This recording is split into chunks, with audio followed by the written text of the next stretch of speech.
Welcome back into CBS Sports HQ, Week 12 in the NFL. We are cruising right along, taking a look at Pete Prisco's latest power rankings. He puts them out on Tuesday. You can find the full list at cbssports.com. Coming in at number 1, the Rams, followed by the Pats, the Eagles after that gross win over the weekend. They're taking on the Cowboys, by the way. The Colts coming in at number 4, taking on the Chiefs, so that's a big game.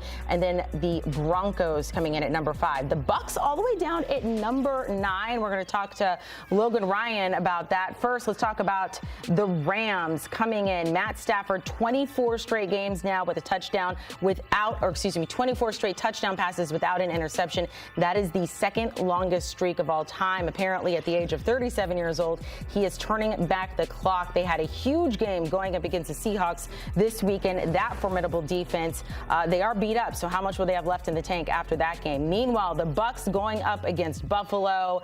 It was a hard one. 9 lead changes in this game. That is tied for the second most in a game in NFL history. They did come up short, though, losing 44-32. The Bucs are trying to get back on track because take a look at their last 4 games. They have now lost 3 of their last 4. Are you concerned? Let's start with that, Logan, with the Tampa Bay Buccaneers, because you told me you got a lot of love for this team. I am concerned. 4 straight losses is never good for any team you played for, any team you root for. You don't want to see your team lose it 4 straight times. So, Amanda, for the sake of that question, I'm very concerned. I'm concerned they gave up 44 points. Todd Bowles is a head coach, defensive mastermind, and I know in any defense I played for Todd Bowles, 44 is far too many, even if you're paying the former MVP, Josh Allen. So I know they got to get right defensively and get healthy on offense in order for this team to hit their potential. What about this division? Because, look, if they don't win, who knows if they could even be a wild card team. They're still on top of it, despite with that record in the past 4 games.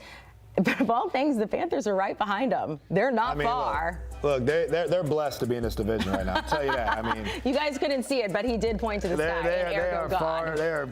They're sitting pretty. The fact that they're in this division. This is the worst division in football this season, obviously, with the record. No one's worried about the Panthers. I'm not worried about the Panthers.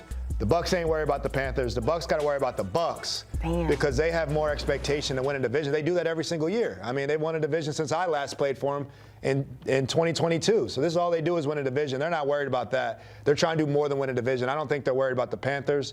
I think they got to be worried about the Bucs. What about Bucky Irving? We're trying to get him back. He's ramping up, apparently. If he is able to return sooner rather than later, he hasn't been able to play, since week 4 or something like that. How much is he going to help this team? Tremendously. He is a dynamic running back, like a Rookie of the Year candidate last year, and what he was able to do, the speed, the quickness, how he's helping Baker. Baker is doing this without his Hall of Fame wide receiver, his All-Pro, Pro Bowl wide receiver, and Chris Godwin. He's doing it with Mbuka coming with the hamstring issues. He's doing it with his great running back out. What Baker has been doing has been unbelievable. That can only work for so long. Some of these guys got to return and just take some of the stress. A couple 3rd down conversions, just take it off of Baker's back. Because as you see, it was all good to start, but the last 4 just kind of caught up to him. And I don't think this is on Baker. I just think this is the lack of weapons. You take away the 2-star receivers and the starting running back on any team, it doesn't look the same. And the fact that they're in this position with Baker's tremendous, but they definitely need some of their stars to come back, and Bucky Irving's a huge piece of that. When you have a situation like that, look, and they're starting to get close to desperation mode to keep on winning. But you don't want to rush someone back, right? But do you? If you're the Bucs in this situation, where do you kind of stand on that? I talk to these schedule makers, come on, man. Golly, you had the Patriots, right? That was tough. The Seahawks, the Patriots. Then you kind of come in, right, last week, and now you got to face this team. So it's just been such tough matchups. Buffalo, now to the Rams. These are all in Pete's top 10 teams, and they're doing this all with the injury. So I know you don't want to rush people back, and no coach is ever going to overstep that decision. But it's hey, Bucky, we need double treatment. We got to go morning and night to treatment. We need you sooner than later because, like I said, Baker can only hold the fort for so long. The fort's starting to collapse. And defensively, they got to start playing better defensively. I know the offensive weapons are out. They have to clean it up. That is Todd Bowles' calling card. If you don't win these games, even make the playoffs, and you somehow scratch in, to make the playoffs, you're not going to win a playoff game playing like this. So I know the standard over there is more than just make the playoffs. It's more than just win a division now. But they got to start playing better defense in order to do so. Let's go to the Rams side of things. We saw Pete Prisco. He had them at the very top of his power rankings right now, and it really is on both sides of the ball. We're going to talk about Matt Stafford here in a minute and what he's doing at the age he is. But give this Rams defense some flowers where they are right now. Second in the NFL when it comes to points allowed per game at 17.2. How good is this Rams defense looking? Really good. I mean, credit. I don't say this often. Pete Prisco got it right. You know, for one. I mean, they got the Rams. He got the Rams number one. I mean, and they completely rebuilt this defense. I mean, this is not Aaron Donald. This is not Jalen Ramsey. This is not Eric Weddle. This is not the defense that they kind of brought into to win a Super Bowl that they years ago. This is completely rebuilt. The defensive line is young. They're amazing. The rushers are really good. They play really sound in the secondary. Now, they do have a key injury in Quentin Lake. You know, he's like kind of their star, their nickel, their captain on defense. He does a lot of things for them in the back, and it's kind of the position Jalen Ramsey played for them when they won a Super Bowl. So he's a really underrated piece of their defense, and he's out.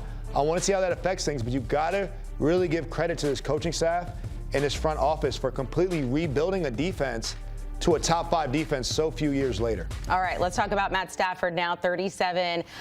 If he were to win the MVP, I think by that point he would be 38 years old, so he would definitely be up there. He's playing like an MVP though. Yeah. What did he talk to Tom Brady? Did they go somewhere? Gave him youth potion? What is it? I mean, when did Matt Stafford ever get old and washed up? I think Matthew Stafford is your favorite quarterback's favorite quarterback. Like, guys in the league, I guarantee you Patrick Mahomes loves Matt Stafford. Yeah. I guarantee you Josh Allen loves Matt Stafford. Like, he's been doing the no-look passes way before the media caught wave of Patrick Mahomes doing that.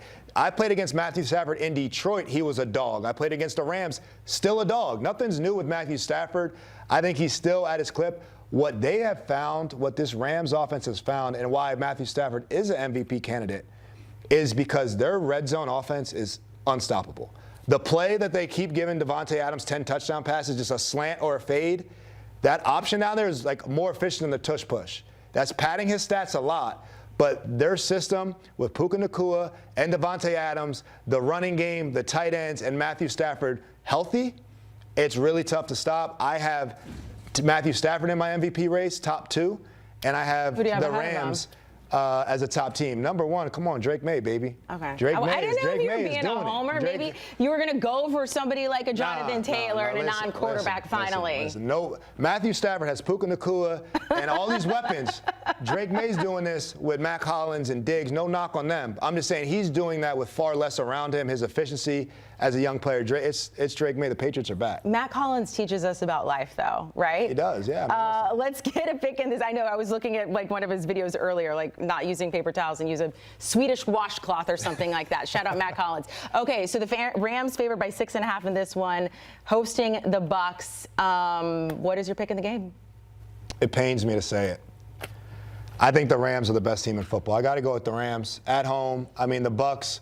It's the injuries. It's nothing against the Bucs. It's the injuries. But they got to play like their season's on the line. Obviously, they're okay in their division. It's getting tight, and the Bucs got to have their best shot. They got to play great defense to beat the Rams, which they are capable of.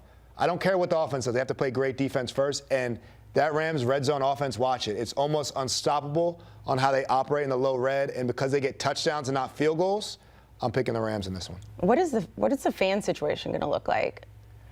I don't know. Because normally it doesn't look like a Rams home game, but I don't know if Bucs fans are gonna. I don't know how many Bucs fans travel. They got some good weather here as well in Tampa, Florida. So I really don't know, but it's going to be a great game. It's going to be a great game to watch regardless. Big game in the NFC. Huge game. Huge game. Logan Ryan, we appreciate your time calling a game this weekend, which is why we are lucky enough to get him in South Florida. Week 12 primetime games. We talked about the Bills going up against the Texans there. Texans are looking better, but it is a tall task whenever Josh Allen comes to town. And then the Bucs and the Rams, you can check out that game Sunday night football starting at 8:20 Eastern. Here's the games you can get on CBS. I'm going to skip over all of them and only talk about the Colts and the Chiefs because is that a must-win for the Chiefs? Do we put them in the trash bin after that? I am so sorry to say, Andy Reid, Patrick Mahomes. According to our experts, the answer is no. The Chiefs are still alive. You got to tune in to find out.